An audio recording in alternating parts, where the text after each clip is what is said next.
सल्लल्लाहु अलैहि वसल्लम अद्दुनिया मताउन व खैरु मताइहा अल-मरअतु स्सालिहा। आज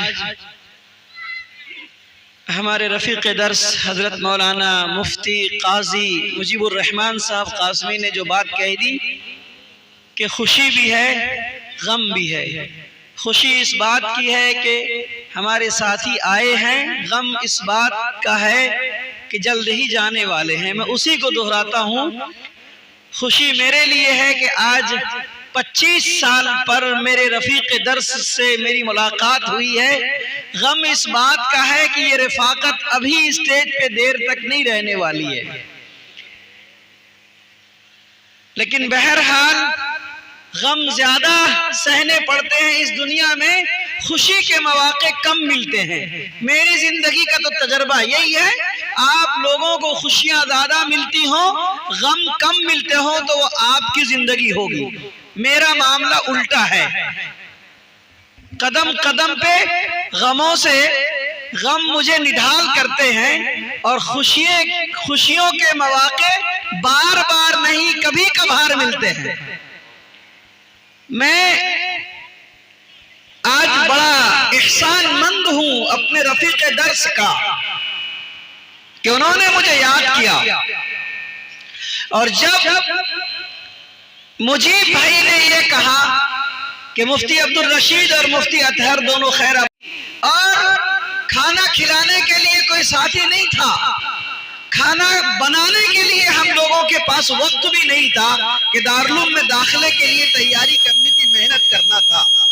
ये बर्दे मुजाहिद खुदा इनको सलामत रखे, इज्जत शर्फ से इस दुनिया और आखिरत में माला माल फरमाए। ये स्टोव जलाते थे, मुझे पूरा याद आ गया इनकी बात से।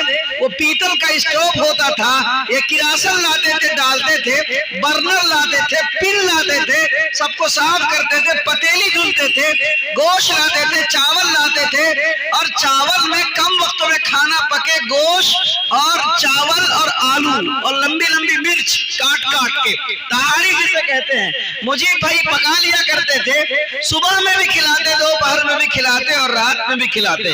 और यही नहीं कि खाना पका के खिलाते और हम दोनों दोस्तों को तैयारी करने का मौका देते, बल्कि जब कभी हम लोग पढ़ाई में ज्यादा मुनहमिक हो जाते तो दरसगाह से खींच के लाके दस्तरखान पे बैठा के खिलाते भी थे।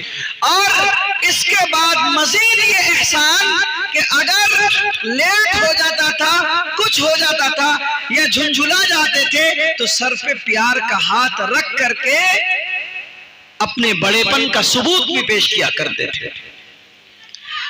मुफ्ती अब्दुल रशीद साहब, हम तीनों साथी हैं।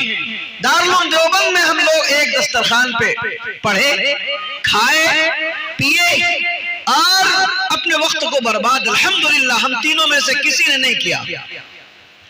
मुझे अच्छी तरह याद है कि उस वक्त मुजीब भाई पगड़ी बांधा करते थे। हम लोग टोपी वाले मौलवी थे, लेकिन मुजीब भाई पगड़ी उस वक्त भी बांधते थे और सुरमा लगाते थे, बाल इनके वैसे ही थे। अलबत्ता इतना फर्क हो गया, जब आज मेरी 25वें साल में गेट पे मुलाकात हुई तो मैं समझ रहा था कि वही लंबे होंगे, पतले होंगे, लेकिन आज महसूस हुआ कि लंबाई घट गई है और चर्बी बढ़ गई है।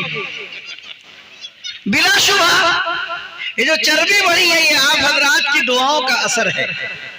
आप हजरात की उनके साथ इनायतों और मोहब्बतों का ये सरमाया है कि अल्लाह ने उन्हें सेहत अता फरमाई। सेहत सबको नहीं मिलती है। मैं भी बहुत पतला दुबला था, मैं भी सेहत की बात बता दूं, मैं बहुत पतला दुबला था। मैं और अब्दुल रशीद भाई हम लोग खैराबाद से गए थे पढ़ के दारुल देवबंद, तो मेरे को उस्ताद थे हज़रत मौलाना असगर कासमी साहब दामत बरकातुहू।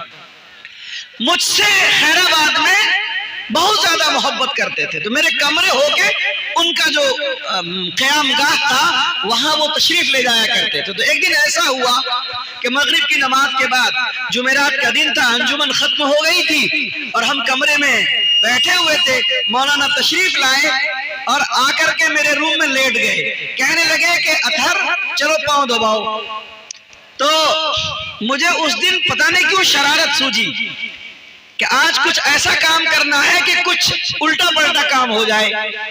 मोहब्बत भी करते थे और मुझसे बेपनाह टूट के मोहब्बत करते थे। तो हजरत सो गए, पेट बहुत बड़ा था हजरत का, वो मोटे मोटे थे, बहुत मुश्किल से असा लेके चलते थे। अभी हजरत की अहलिया का इंतकाल हो गया, दुआ फरमाए अल्लाह उनकी मग़फ़िरत फरमाए। करवट